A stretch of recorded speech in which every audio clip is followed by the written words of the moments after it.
So back in the day, I was looking for a new game to play, and as some of you might do when looking for new games, you went to this front page of Steam, and I did just that. So I was browsing around, and suddenly I fell upon an offer for some game I've actually never played before or heard of. It was a game called Bioshock Infinite.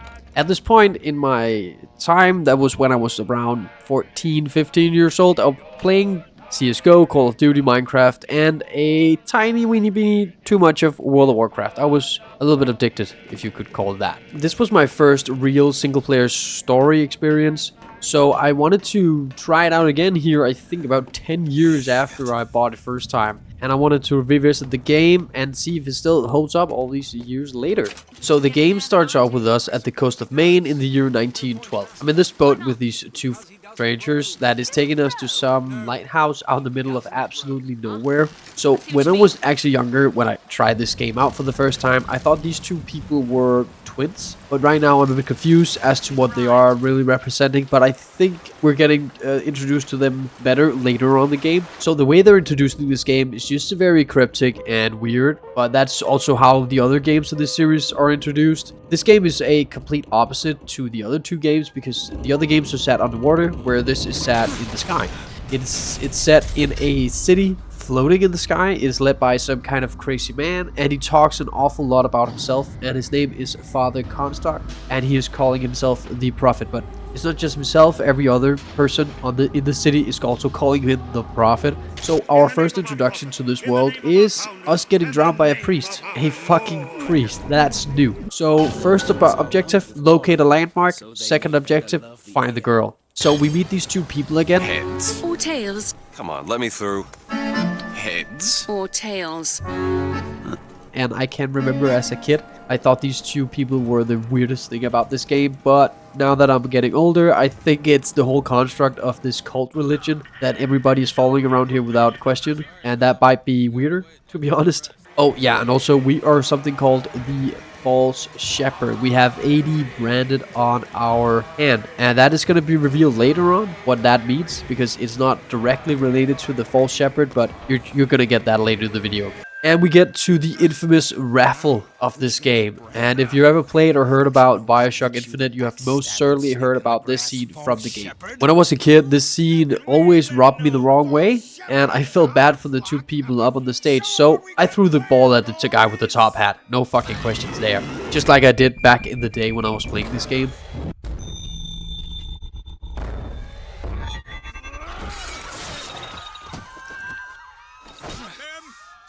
Something that rubbed me the wrong way is that you're getting two huge powers within the first like 30 minutes of the game. In my opinion, this power or these powers should be more fleshed out throughout the game. It feels forced to give them this early, but that might just be on me. I don't know. Do you agree? Leave a comment below, and I think let's just discuss that. So after killing a lot of the Prophet's men here and getting a shield upgrade, we finally get to the Order of the Raven's temples, and here we are facing off against the first real boss in my opinion. And one that I actually remember quite good from my childhood, because I did start over a few times.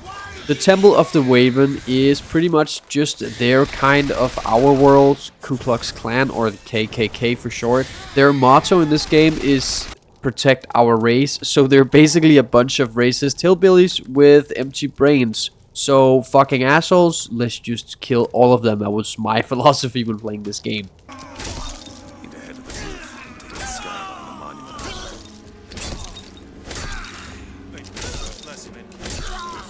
So revisiting this game makes me think about how hard they push these propaganda things in these games. They try to explain why this world is like it is and how it got to the point that it is now. So after getting to Monument Island and really seeing what is going on with Elizabeth, or the Specimen as she is called right now, I just can't remember the full storyline, which is great. I was scared that I could remember every little detail about the story of Bioshock Infinite, and that this playthrough would actually be boring, but so far it's not, because I apparently remember nothing. So after rescuing Elizabeth, fleeing from this giant flying bird thing, and falling to our death, we wake up in some kind of beach resort. This game is fucking weird. It's weirder than I remembered. Kill those people. I can't believe you did that. They're all dead. You killed those people. Elizabeth. You're a monster. So after getting called a monster and getting to the next town over with Elizabeth, she finally gets it. Finally gets what she is. She's an investment, she's not a person. And now I think the reality has struck. She knows she needs to get out of here and that she needs our help.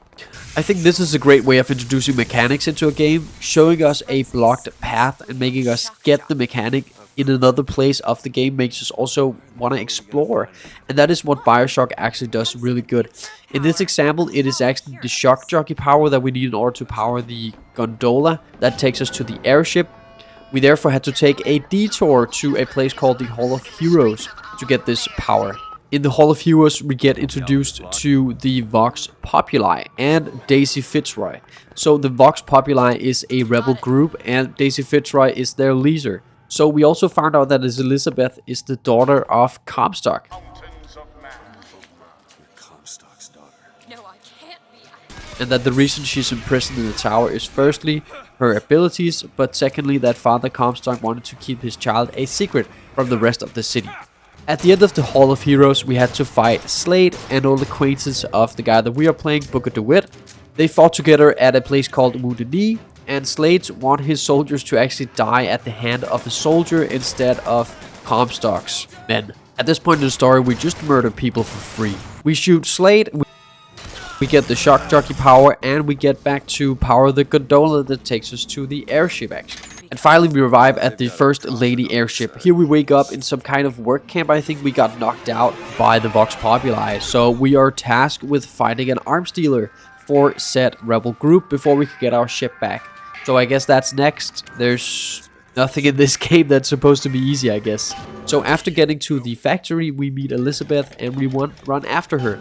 She is actually still mad at us for lying about the destination we have in the airship. She thought we were going to Paris, but we took the route to New York. And of course, with all of the years locked in that fucking dungeon of a tower, she knew about coordinates and has apparently remembered set coordinates for every major city in the world, apparently. So this arms dealer is supposed to help us resupply or supply the uprising of the Vox Populi against Comstock and his men.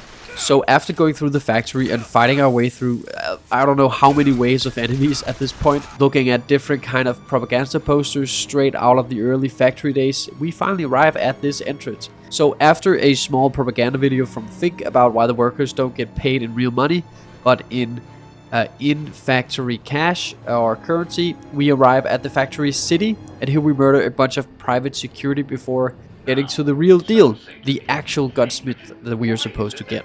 And we finally found Mr. Lin, but he's dead. And then the twins appear, so now I'm a little bit confused. Apparently Elizabeth opens up a portal to another rift of Columbia. What is going on here? Something to do with another universe. So something changed when Elizabeth opened up that tear to this other Columbia. Killed them. They were dead. Not in this world. People that we killed was lying around in agony because they remembered that they were killed in the other universe, but in this one they were not. All of the Vox Populi has been taken into prison all of a sudden, and we have royally screwed everyone but ourselves over for real this time. And I am wondering how we're going to fix this. After finding the tools at the bottom of this police station and figuring out that in this new universe we are introduced to, I am a martyr and a hero to the Vox Populi all of a sudden, according to all of these propaganda posters. We then bring down an airship by jumping on top of it and destroying the engine by jamming our melee weapon into it, I guess. That's gonna be the funniest shit in a game I have seen so far. This has got to be a fucking joke, right? This airship can't be designed like that in real life. It would have some kind of failsafe to prevent this kind of damage from even taking part that is so available to everybody on board the airship. It's just sitting right there open. There's no protecting it.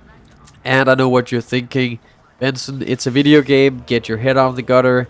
I hear you, but I gotta critique this game somewhere, right? At this point, Daisy Fitzroy is my enemy all of a sudden. Like, what in the backwards waters is this? Do I have to fight her now? What is going to happen? Those are questions I'm hoping to get answered real soon. and I can't really remember what's going to happen if I'm being honest. Well, at this point I am, because now I'm voiceovering my gameplay, but when I was writing this, I didn't know what was going to happen. Now everybody is against me all of a sudden. Daisy, the Resistance, and also Comstock. What can go wrong now? Big fucking plot twist here. Elizabeth kills Daisy by stabbing her in the back.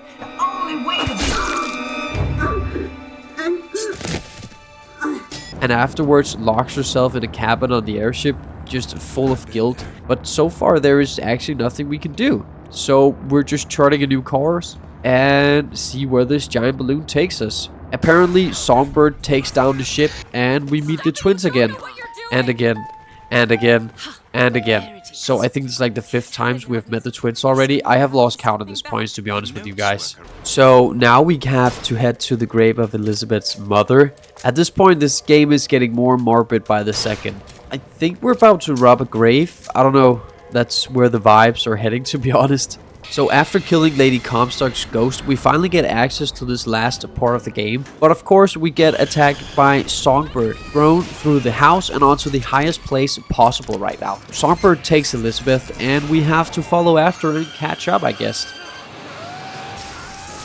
So after entering Comstock's house, everything changed. Elizabeth turned into her father and became Lady Elizabeth. I think we have traveled through time at this point. So this little movie showed me just how much they have changed her with the surgery and by breaking her spirit apparently. So she became radicalized by Comstock and his ideas. The fact that we did not show up for so many years, that made her angry, mad, and worst of all, a believer of Comstock. So apparently Elizabeth is old now. I don't know, how many years has she waited for us? We are then transported back in time again, and we got something for the younger Elizabeth to get. Some advice on how not to become her, the Destroyer, maybe? I don't know at this point. I am so confused of the story, to be honest. If I remember correctly from my original playthrough, this game just keeps on getting weirder the more you play it. So we finally rescue Elizabeth from the doctors, and now we are on our way to Comstock's own airship, actually. So finally getting to the real airship this time. So confronting Comstock, and here we kill him by basically beating him to a pulp.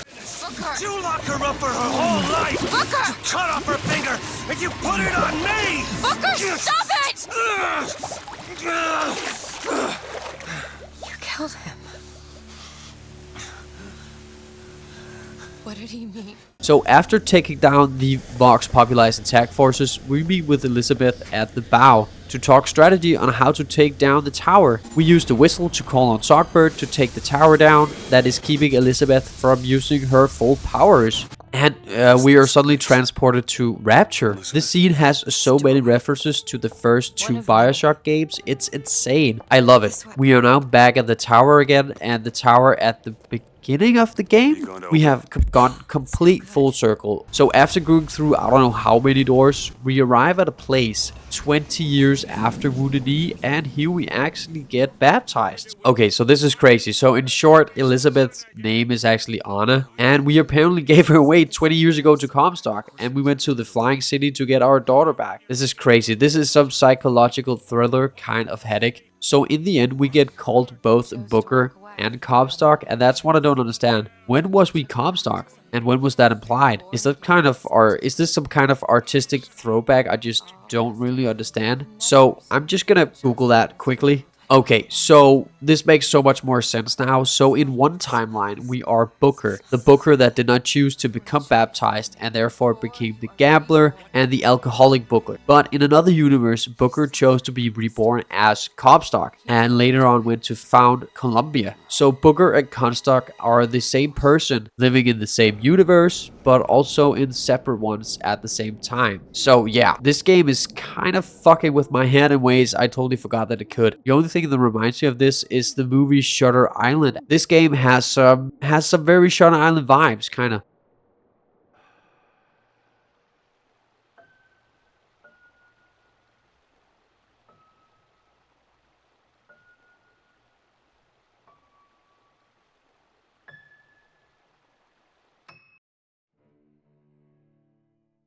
While editing this video, I actually forgot to explain what the AD meant on our hand.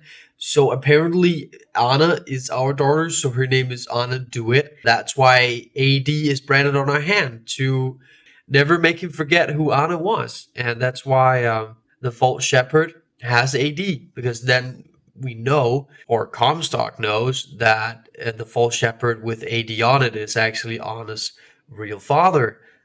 So yeah, that was just a quick snippet. Back to the video. So, thank you guys for watching this video. It has taken me a few weeks to edit this and record it.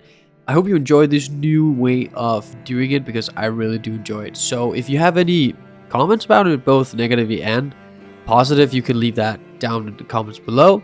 I would also like to discuss with you guys what you think about Bioshock Infinite, and also what you think about Bioshock Infinite compared to Bioshock 1 and Bioshock 2, of course, because there's been some drama about Bioshock Infinite compared to the 2 other games. So yeah, let's discuss that down below. But thank you guys for watching. I hope you have an amazing day out there, and if you enjoyed the video, leave a like. If you want to see more content like this, remember to hit that subscribe button and turn on the notifications by the bell. So thank you guys for watching. Bye.